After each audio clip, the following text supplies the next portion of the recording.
Karaland présente Karo Coco Park, votre parc de loisirs et de détente. Jardin créole, toboggan géant, activités aquatiques et terrestres vous apporteront à la fois sensations, adrénaline et décontraction. Régalez-vous dans son restaurant, le Coco Blue, ou dans l'un de ses snacks. Partagez des émotions fortes dans la zone de jeu Coco Game, où Escape Game, réalité virtuelle et maison de la peur vous offre un 3 en 1. Fêtez vos meilleurs événements avec Karo Coco Recept dans nos espaces privés lounge. Séjournez chez Karo Coco Lodge, des hébergements de charme, proches de la plage ou du spa. Karaland, le cœur de tous vos loisirs. Hexagone, actualité. Autre news sur le stand de la Guadeloupe en compagnie du président de la Chambre d'agriculture de Guadeloupe, Patrick Solin. Dans quelques heures, sera la clôture de cette édition 2023. On dit que finalement on pourrait battre les records selon les informations que nous avons en termes de visiteurs pour cette édition. Patrick Solin, vous êtes avec nous depuis quelques jours, vous êtes là depuis samedi. Alors, d'abord cette édition 2023, comment on est à quelques heures maintenant de la clôture, on va dire nous sommes vendredi, quel bilan on peut faire? Bien, à 2 jours de la fermeture, on peut dire que c'est un bilan très positif en tout cas pour nous, stand de Guadeloupe. À noter que selon les informations que nous avons eues, samedi et dimanche à l'ouverture, c'est les 2 plus grosses entrées qu'ils ont eues depuis une dizaine d'années. Donc ça veut dire on a senti ce besoin, cet engouement, malgré que nous avons changé d'emplacement. Nous sommes en haut du hall 5, avant nous étions en bas. Eh bien, on a senti le même engouement, sinon plus, et les gens sont beaucoup plus intéressés, avec des questions, je dirais, beaucoup plus pointues, savoir véritablement. Pas comme avant, c'est du maracuja ou c'est de la patate, mais aller plus loin. Et cette fois-ci, bien sûr, nous savions que nous allions avoir ce genre de population, de consommateurs, de clients, de visiteurs en tout cas. Et nous avions bien sûr préparé avec un cuisinier, vous avez vu, et chaque jour on mettait en avant un produit de terroir de chez nous qui était présenté de plusieurs façons, de diverses façons, sous divers mets. Et je crois que cela a plu aux gens. Sincèrement, c'est jusqu'à présent, à 2 jours de la fermeture de ce salon, je pense que nous avons été à la hauteur. Et nous sommes attendus chaque année. On ne peut pas faire une impasse sur ce salon de l'agriculture parce que nous avons vu l'ensemble des élus, je dirais du gratin politique de la Guadeloupe était là, le conseil régional, le conseil général. Nous avons eu aussi des ministres, l'ensemble, une bonne quantité en tout cas de ministres sont passés nous voir, les députés.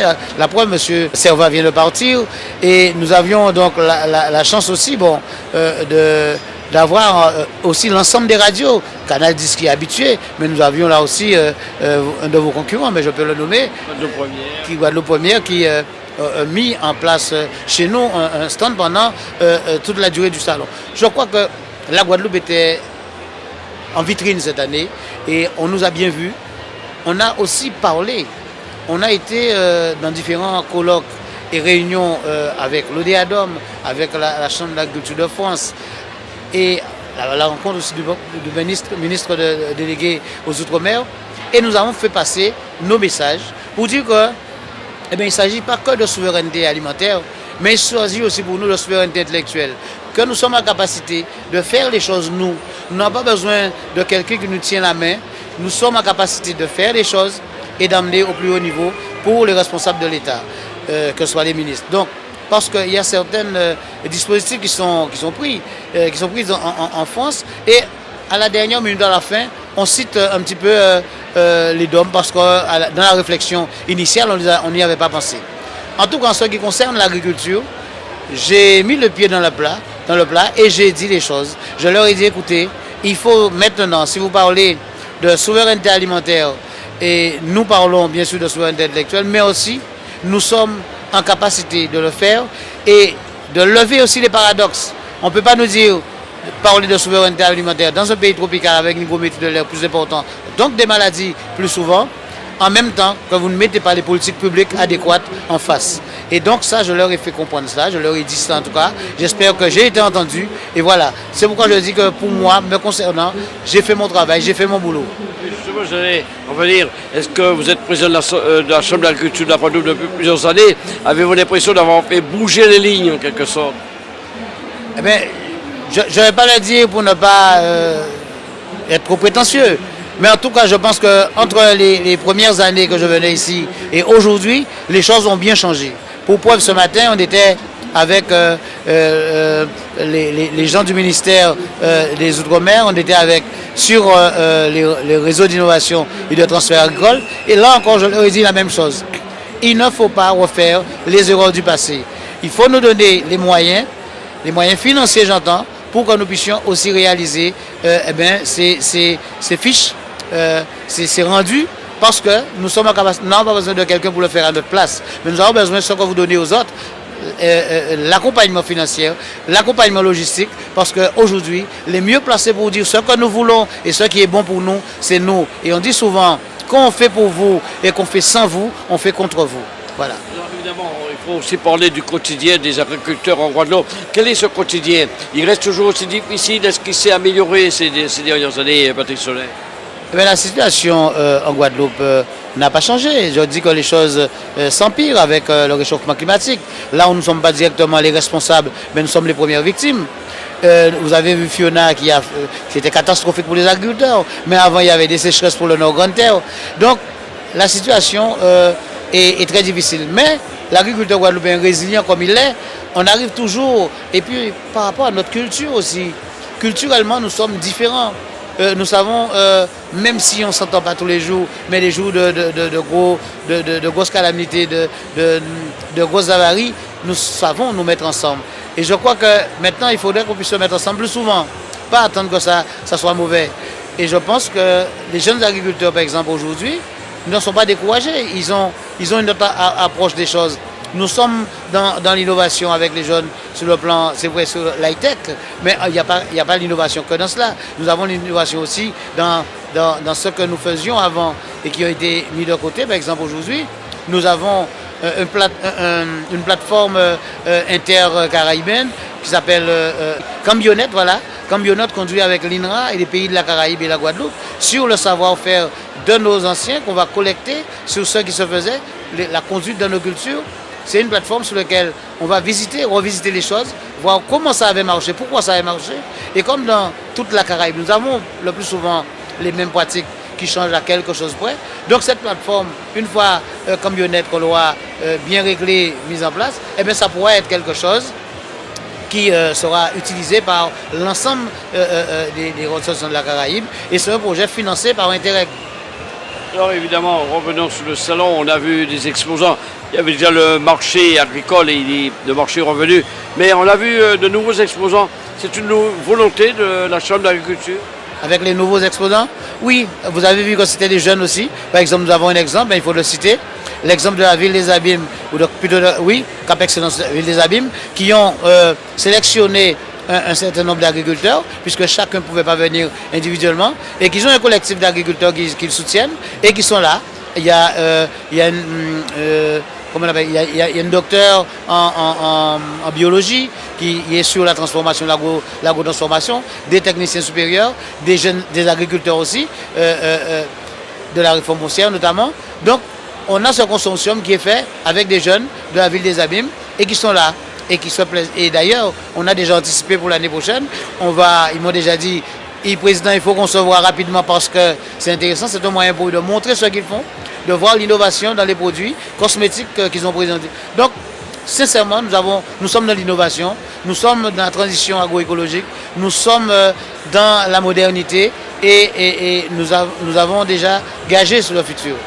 Quelques vitrines de produits agro-transformés, c'est important ici. Oui, nous avons quelques traditionnels qui sont là, mais nous avons aussi beaucoup de jeunes qui maintenant transforment tout. Les surettes, les pommes à la ca, enfin, toutes les productions de chez nous aujourd'hui sont mises en confiserie et ces jeunes vont au-delà de l'agriculture, la production agricole, mais ils vont vers la production transformée et je crois que c'est ça le sourire qu'on peut porter à notre avenir. Évidemment, avec le numérique, est-ce qu'il n'y a pas aussi des atouts pour les jeunes qui voudraient s'intégrer dans l'agriculture aujourd'hui? Bien sûr, c'est ce que je disais, c'est-à-dire avec le numérique, comme ils sont très high-tech, ils sont très sur le digital. Donc, je pense que c'est beaucoup plus facile. Ils ne portent plus les ignames sur la tête, mais ils le font traverser par l'informatique, par l'ordinateur. Donc, moi, je pense que c'est ça la modernité aussi. Alors, Patrick Solet, on a l'impression, allez, on va dire, vous avez réussi soit à 70% d'avoir apporté quelque chose à l'agriculture de la Guadeloupe? J'aime pas trop me mettre en avant. Je crois que je me suis engagé au niveau de la Chambre d'agriculture il y a une dizaine d'années. Malgré tous les avaries que j'ai connues, que j'ai rencontrées, je pense que j'essaie de faire autant que faire se peut, au mieux, la responsabilité sur laquelle je me suis engagé. C'est vrai que ça n'a jamais été facile, c'est jamais facile, mais pour moi ça a été particulièrement difficile, avec une adversité des fois que je ne comprenais pas toujours. Mais n'empêche que j'ai pu dire ce que j'avais à dire. Je ne parle pas au passé, mais je fais encore je suis encore dans le faire, comme je l'ai l'habitude de le dire. Je ne suis pas dans le dire, je suis dans le faire. Et contre vents et marées, je ferai toujours ce que j'estime être bon pour le pays. Au niveau des consommateurs, une toute dernière question. J'étais en Guadeloupe récemment. Les marchés qui sont organisés, que ce soit à Petit-Bourg, Baillif, Saint-François, Le Moule, ça marche énormément. Il y a énormément de gens sur ces marchés qui viennent acheter des produits venant directement des producteurs. C'est important aussi pour l'agriculture. Tout à fait. Toutes nos communes, pratiquement, hein, ont un marché. Donc il faut rappeler l'histoire un petit peu, c'est les événements de 2009. C'est-à-dire on avait quand même une sorte de... on avait à l'époque une réaction pour la vie chère en Guadeloupe. Et je crois que dès là, les gens ont pris conscience et les marchés ont fleuri un petit peu en Guadeloupe. Donc il faut remettre à César ce qui appartient à César. Et c'est vrai, cette prise de conscience est née ce jour-là, peut-être avant, mais enfin, ce jour-là, on a pris conscience. Et effectivement, depuis... sur l'ensemble des communes, nous avons des marchés avec ceux qui existaient avant. Hein, je ne dis pas qu'ils sont restables de tout, mais nous avons cette période-là de 2009 qui a fait que nous avons vendu, nous avons rencontré sur les marchés, nous avons créé des marchés et cela perdure, c'est pour le plaisir des consommateurs. Nous avons des productions et des produits de proximité. Par exemple, aux Abîmes, là où je suis, il y a un marché qui est ouvert depuis à l'époque. Moi-même, j'avais initié ce marché parce que j'étais adjoint au maire de la ville des Abîmes. Et depuis ce marché, crée une animation, crée une émulation au niveau de la ville des Abîmes. Et depuis, on peut dire 2009 à aujourd'hui, ça fait un petit bout de chemin. Et sur l'ensemble des communes, nous avons beaucoup de communes, l'animation des marchés agricoles, on ne peut plus s'en passer. Parce que la ménagère s'est habituée à cette pratique et je crois que oui, c'était une bonne chose ce jour-là. Et ça peut être un bon couloir, une bonne coulisse pour inciter manger créole, manger les produits locaux aussi. Bien, nous avons par exemple les bio, qui ont créé un marché après la Chambre d'agriculture. Ils ont un emplacement, un marché, mais c'est plutôt une boutique. Je crois que nous avons aussi beaucoup de gens qui développent comme ça chez eux, autour de leur maison. Et ça prend, nous sommes dans un circuit mais vraiment court. Et cela marche. Maintenant, à nos agriculteurs que nous suivons, nous conseillons vers une horizon moins 50% de pesticides vers les années 30, vers les 2030. Si on peut aller encore au-delà, on le fera. Mais comme je disais tout à l'heure, il faut qu'il y ait des politiques publiques qui soient mises en place pour permettre à nos agriculteurs, à la ménagère de pouvoir atteindre ces productions. Parce que quand on est dans une agriculture avec moins de pesticides, moins de molécules, ça veut dire qu'il y a beaucoup plus de travail au sol, beaucoup de travail physique. Donc le travail est très cher chez nous, on le sait. Il faut pouvoir le rémunérer et il faut que l'agriculteur puisse avoir un revenu. Il faut que ce soit un combat gagnant-gagnant. Il faut que ce soit une démarche gagnant-gagnant. Un challenge, je dirais, pour que l'agriculteur puisse sortir son épingle du jeu, c'est-à-dire pouvoir vivre décemment de son métier, mais en même temps garantir une meilleure santé à la population guadeloupéenne. Et je pense que ce combat-là, c'est jouable. Outremernews.fr, le site de l'actualité Outre-mer, 24 heures sur 24 et 7 jours sur 7. Retrouvez la chaîne Outremer News sur YouTube. Le salon de l'agriculture, c'est bien évidemment beaucoup de produits venant de la Guadeloupe, produits du terroir, mais aussi de nombreuses dégustations depuis samedi.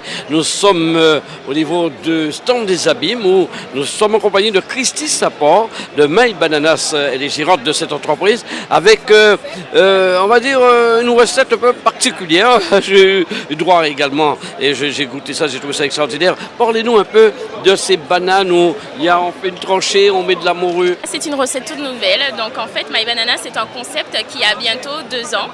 Donc ce sont des bananes plantains que je embellis, on va dire ça comme ça, puisque la banane plantain elle est bien connue dans la cuisine traditionnelle haïtienne. Donc pour moi, c'était une opportunité de retravailler la banane plantain.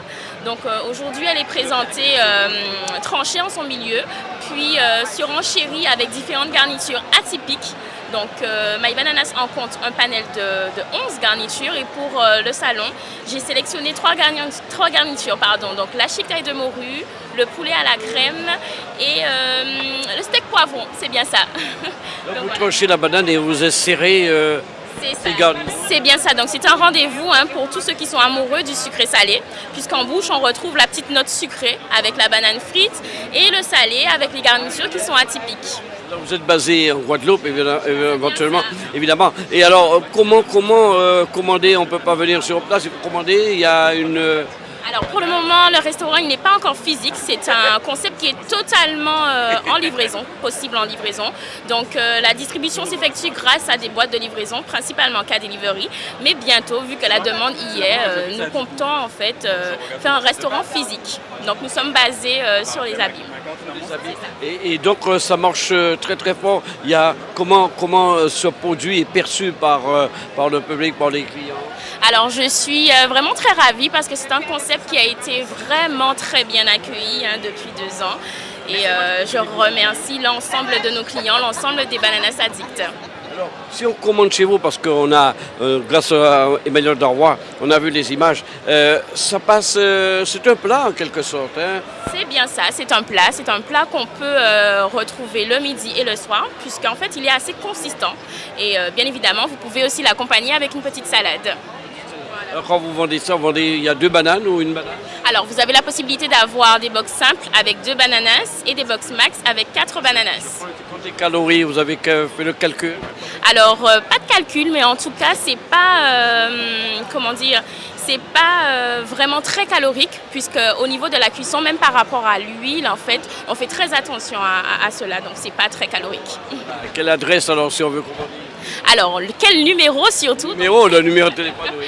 Donc c'est le 25 06 90, 25 33 01. Voilà, et on arrive à... Alors, quelle clientèle aujourd'hui? Des particuliers, peut-être aussi des entreprises, des personnes qui veulent manger très rapidement le midi? C'est bien ça. Alors, nous avons une grande partie de particuliers, mais notre clientèle est majoritairement des entreprises, puisqu'en fait, vu que ce sont des clients qui ont la possibilité d'être livrés, donc c'est le concept qui répond totalement à ce besoin. C'est parfait. Merci. En tout cas, je dois vous dire que je suis côté repas très délicat et là j'ai trouvé ça très très très bon. Au point, je dis aux téléspectateurs, quand j'en ai pris 4 déjà. Merci beaucoup. Très bien. Mais merci à vous en tout cas et je remercie en tout cas la ville des Abîmes qui nous a permis d'être présents aujourd'hui sur ce salon international de l'agriculture. Outremernews.fr, le site de l'actualité outre-mer, 24 heures sur 24 et 7 jours sur 7. Retrouvez la chaîne Outremer News sur YouTube. Toujours sur le stand de la Guyane, nous sommes avec Sandrine de Yana Bio, venue évidemment présenter des produits bio, que des produits bio. Alors parlez-nous de ces produits dont vous êtes venus sans doute présenter pour la première fois ici à Paris. Oui. Alors nous sommes venus présenter effectivement les produits artisanaux que nous avons mis en place. On est essentiellement sur des produits innovants, en partant des produits de Guyane, en circuit biologique, quelquefois en circuit équitable. Et surtout agriculture raisonnée parfois. Mais le but c'est de proposer au palais français occidental métropolitain les goûts de chez nous avec les vertus, les saveurs, l'intérêt nutritionnel des produits de Guyane. Et on a innové sur 2 axes, sur les pâtes, la pasta. Alors des pâtes avec des goûts de chez nous, on est sur une farine biologique, on est sur des produits J'insiste beaucoup là-dessus parce que c'est très important de valoriser le terroir guyanais. Vous avez de la betterave pays, des épinards pays en circuit bio. Vous avez pour les connaisseurs le wassaï, mais le wassaï sous forme de pâte. Donc ça vous donne un goût de Guyane, mais avec une habitude mondiale. Donc c'est génial, c'est facile à utiliser, d'accord? La même puissance que les panzani, les gars. Et puis on aime beaucoup l'innovation chez Yanabio. On a créé la pâte d'Awara. Ça c'est un produit plus. Santé, goût, il n'y a rien à dire. Et en plus ça s'utilise tous les jours, ça s'utilise comme le concentré de tomate. Donc vous pouvez faire pour votre chérie, vous voulez faire des pâtes, vous prenez des pâtes curcuma, d'accord, chez Yanabio à Kourou, ou vous venez directement au salon. Et là, vous lui faites une petite bolognaise. Au lieu de mettre juste de la sauce tomate, c'est triste, on s'en fout. On met un peu de concentré d'Awara. Et là, votre mari ou votre femme vous épouse. Une fois de plus. Ça, c'est du direct, là. Voilà. Alors, en tout cas, ces produits, comment, sur le plan local, comment ça se passe au niveau de la commercialisation? Alors déjà, on a un circuit, on travaille avec des producteurs locaux, on a récupéré les contacts qu'on a récupérés à la Chambre d'agriculture, ou alors le bouche à oreille le fait aussi. On essaie de valoriser le plus que possible les petits producteurs pour avoir des produits de très bonne qualité et très frais. Ensuite, c'est vrai que c'est assez dur, honnêtement, d'avoir tout le temps une constance dans les produits quand on travaille comme ça. Par moment, on est obligé de se servir dans les grandes distributions du circuit biologique, mais on est sûr de la traçabilité et de la qualité du produit pour arriver à atteindre nos objectifs de goût et satisfaction clientèle également. Bon contact ici au Salon de l'Agriculture pour ces produits déjà. Franchement, les clients sont étonnés, surpris, et ils sont agréablement surpris. C'était ça notre objectif. Et surtout, ça a permis de valoriser encore plus et de faire briller encore plus la Guyane. Outremernews.fr, le site de l'actualité Outre-mer, 24 heures sur 24 et 7 jours sur 7. Retrouvez la chaîne Outremer News sur YouTube.